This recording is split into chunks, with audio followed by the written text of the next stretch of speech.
चुनाव को लेकर, लोकसभा चुनाव को लेकर आज जब सीटों का बंटवारा हो चुका है, गठबंधन का स्वरूप पूरी तरीके से तैयार हो चुका है। चिराग पासवान को मिल सकती है 5 सीटें। पशुपति पारस को बीजेपी ने दिया बड़ा ऑफर। बिहार में बीजेपी के साथ चिराग पासवान की बात बन गई है। सूत्रों के मुताबिक चिराग पासवान को हाजीपुर सहित 5 सीटें मिल सकती हैं। सूत्रों की माने तो उनके चाचा और केंद्रीय मंत्री पशुपति पारस को कोई सीट नहीं मिलेगी। पशुपति को सीट की जगह उनके भतीजे प्रिंस राज को बिहार कैबिनेट में मंत्री बनाया जा सकता है। प्रिंस राज समस्तीपुर सीट से लोकसभा सांसद है। साथ ही पशुपति पारस को बीजेपी ने राज्यसभा में भेजने का ऑफर दिया है। इस बीच बिहार के डिप्टी सीएम विजय सिन्हा ने चिराग पासवान और पशुपति कुमार पारस पर कहा कि बीजेपी राष्ट्रवाद पर चलने वाली पार्टी है, इसलिए चाचा और भतीजा बीजेपी के साथ रहना चाहते हैं। दोनों बीजेपी के ही साथ रहेंगे। उन्होंने कहा कि बीजेपी किसी एक वर्ग की नहीं बल्कि सभी वर्गों की पार्टी है। बता दें कि चिराग ने बुधवार को कहा कि उनकी पार्टी ने लोकसभा चुनाव के लिए भारतीय जनता पार्टी के साथ सीट बंटवारे के फॉर्मूले को अंतिम रूप दे दिया है। पासवान ने बीजेपी के राष्ट्रीय अध्यक्ष जेपी नड्डा से मुलाकात के बाद ये घोषणा की है। उन्होंने पत्रकारों से बातचीत में कहा, बीजेपी ने मेरी सभी चिंताओं का समाधान किया है, मैं संतुष्ट हूँ। उन्होंने कहा कि बिहार में राष्ट्रीय जनतांत्रिक गठबंधन के घटक दलों के बीच सीटों के तालमेल पर फैसला हो गया है और जल्द ही इसकी औपचारिक घोषणा की जाएगी। सर्वप्रथम मैं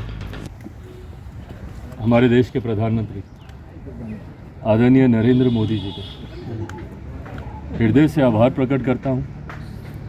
उन्होंने हमेशा जिस प्रकार गठबंधन के भीतर मेरा संरक्षण किया, लोक जनशक्ति पार्टी रामविलास को उचित मान सम्मान देने का हमेशा कार्य किया।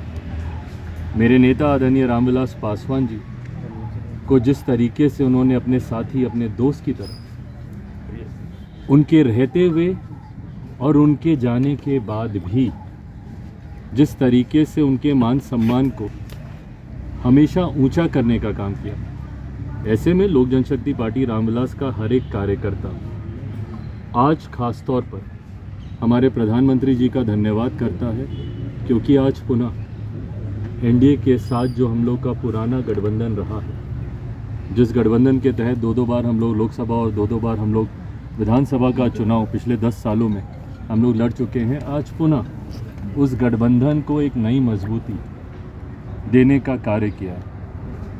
मैं भारतीय जनता पार्टी के राष्ट्रीय अध्यक्ष आदरणीय जेपी नड्डा जी, केंद्रीय गृह मंत्री आदरणीय अमित शाह जी का भी विशेष तौर पर धन्यवाद करूंगा, जिन्होंने एक बड़े भाई की भूमिका पार्टी के तमाम हितों को, पार्टी की तमाम चिंताओं को, पार्टी के तमाम कंसर्न्स को ना सिर्फ एक्नॉलेज किया बल्कि एड्रेस करने का भी काम किया। आज जब हम लोग गठबंधन, ये गठबंधन की घोषणा नहीं है क्योंकि गठबंधन में हम लोग हमेशा से थे, पर चुनाव को लेकर, लोकसभा चुनाव को लेकर आज जब सीटों का बंटवारा हो चुका है, गठबंधन का स्वरूप पूरी तरीके से तैयार हो चुका है, तो इस मौके पर मैं केंद्रीय गृह मंत्री आदरणीय अमित शाह जी का, आदरणीय जेपी नड्डा जी का भी अपनी तरफ से, अपनी पार्टी के हर एक कार्यकर्ता की तरफ से उनका भी मैं धन्यवाद करता हूं। आने वाले दिनों में लोक जनशक्ति पार्टी रामविलास सिर्फ और सिर्फ एक ही लक्ष्य के साथ इस रण में उतरेगी कि बिहार की 40 की 40 सीटें हमारा एनडीए गठबंधन जीतेगा और देश में 400 सीटें जीतने का जो लक्ष्य है, ईमानदारी से मैं बोलूं, मुझे कई बार ये लक्ष्य छोटा भी लगता है और ये ओवर कॉन्फिडेंस नहीं है।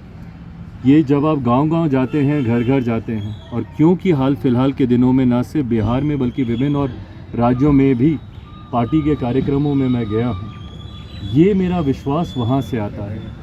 ये 400 का लक्ष्य ना सिर्फ हम लोग पार करेंगे बल्कि बिहार में जो पिछली बार एक सीट किसी कारणवश हम लोग की रह गई थी, इस बार 40 की 40 सीटें एनडीए का ये गठबंधन मिलकर जीतेगा। सर 2014 और 2019 का जो फार्मूला था सीटों को लेकर, क्या उसको लेकर कुछ आप बता पाएं कि 2024 में जो फार्मूला होगा वो क्या होगा? सहमति बन गई है? भाई हकीकत है, मैं दोहराता हूँ जो मैं बार बार मैं कहता हूँ कि मैं गठबंधन धर्म की मर्यादा को तोड़ूंगा कि मैं कोई भी बात सार्वजनिक आप लोगों के साथ पहले कर लूँ, जबकि गठबंधन और आप लोगों ने देखा है कि हमेशा से 2014 में भी गठबंधन के तमाम साथियों ने बैठकर इसकी घोषणा की, 15 में भी विधानसभा के चुनाव में भी हम लोगों ने ऐसा ही किया, 19 में भी ऐसा ही रहा, 20 में भी ऐसा ही रहा। मुझे लगता है बहुत जल्द गठबंधन के तमाम साथी वो सब एक साथ बैठकर न सिर्फ सीटों की बल्कि सीटों का चयन भी हो चुका है, उसकी भी घोषणा हम सब साथ मिलकर करेंगे। चिराग जी, एक सवाल और है कि सर एक चीज़ और है कि जो दूसरा खेमा है आप लोगों का, क्या वो इस गठबंधन का हिस्सा है या वो आपके कोटे में है या नहीं है? मुझे क्योंकि नहीं पता कि वो गठबंधन का हिस्सा है नहीं है, ना ही वो मेरी चिंता में है। हाँ, इतना मैं कह दूं कि मेरे पास किसी का कोटा नहीं है। मेरी जो सीटें हैं वो सिर्फ मेरी हैं। गठबंधन में कौन है वो हैं कि नहीं, कौन है नहीं, बाकियों का तो मुझे पता ही है, वो हैं कि नहीं मुझे नहीं पता। बट हाँ, मेरे पास किसी के कोटे की सीटें नहीं हैं। 5 उंगलियां किसको कौन सी सीटें मिलेगी डिसाइड हो चुका है, फॉर्मल बस अनाउंसमेंट होगा। जी, फॉर्मल अनाउंसमेंट बाकी है, बाकी सारी चीज़ें डिसाइड हो चुकी हैं। बता रहा है कि हाजीपुर है आपके पास। चिराग जी, एक सवाल ये है कि नीतीश कुमार के साथ भी आपको एक मंच पे खड़ा रहना होगा, एक मंच साझा करना होगा, क्या इसके लिए आप तैयार हैं? देखिए, लक्ष्य आपको तय करने ज़रूरी है और जब आप बड़े उद्देश्य की तरफ अग्रसर होते हैं तो वो उद्देश्य आपकी प्राथमिकता बनता है। कई बार कई मौक़ों पर हर किसी ने अपने मतों को अलग रखकर गठबंधन के हित में, राष्ट्र हित में फैसले लिए हैं। ऐसे में आज की तारीख में जब मैंने कहा कि 40 की 40 सीटें जीतनी हैं, उसमें यकीनन भारतीय जनता पार्टी की एक अहम भूमिका है, मेरे मुख्यमंत्री नीतीश कुमार जी की, उनके पार्टी की एक अहम भूमिका है, लोक जनशक्ति पार्टी रामविलास की एक अहम भूमिका है, तमाम हमारे सहयोगी साथी इस गठबंधन के जितने भी और घटक दल हैं उन सब की एक अहम भूमिका है। ऐसे में हम सबको एक मंच पर आकर एकजुटता दिखाकर 40 की 40 सीटें हम लोग जीते, उस ओर हम लोग को कार्य करना होगा और तभी हम लोग 400 का जो लक्ष्य है उसको हम लोग पूरा कर पाएंगे। हाजीपुर को लेकर कोई इशू आपका है अभी भी? जमुई से बहुत लोग पूछ रहे हैं, प्रेजेंट करेंगे या नहीं करेंगे? 14-19 में आपने ये अब क्योंकि अब सीटों का बंटवारा हुआ है और बहुत खूबसूरती से आपने प्रश्न पूछा ताकि पता चल जाए कि मेरे पास कौन कौन सी सीटें हैं। बट हाँ, जो भी सीटें लोक जनशक्ति पार्टी रामविलास के पास आई हैं उनमें कौन प्रत्याशी होगा ये पार्टी बैठकर इसका फैसला लेगी, पार्टी का संसदीय बोर्ड इसका फैसला लेगा और वो भी मुझे लगता है it's just a matter of time, because अब अधिसूचना मुझे लगता है जल्द आएगी, तो बहुत जल्द ये सारी बातें भी साझा कि आपके कुछ कंसर्न्स हैं वो आपने नड्डा जी, अमित शाह के सामने अपने कंसर्न्स उठाए, तो उस कंसर्न्स को क्या बीजेपी ने एड्रेस कर दिया है? Well addressed, all the concerns, each and every concern has been very very very well addressed. Chirag ji, Paras ji अब राजनीति से संन्यास लेने का ऐलान करने वाले। अपने चाचा पशुपति पारस के नेतृत्व वाले लोजपा गुट के भविष्य के बारे में पूछे जाने पर चिराग ने कहा, ये मेरी चिंता का विषय नहीं है। इससे पहले उन्होंने एक्स पर एक पोस्ट में कहा, एनडीए के सदस्य के रूप में आज बीजेपी के राष्ट्रीय अध्यक्ष जेपी नड्डा जी के साथ बैठक में हमने आगामी लोकसभा चुनाव के लिए बिहार में सीट बंटवारे को अंतिम रूप दे दिया है। उन्होंने कहा, उचित समय पर इसकी जानकारी दी जाएगी।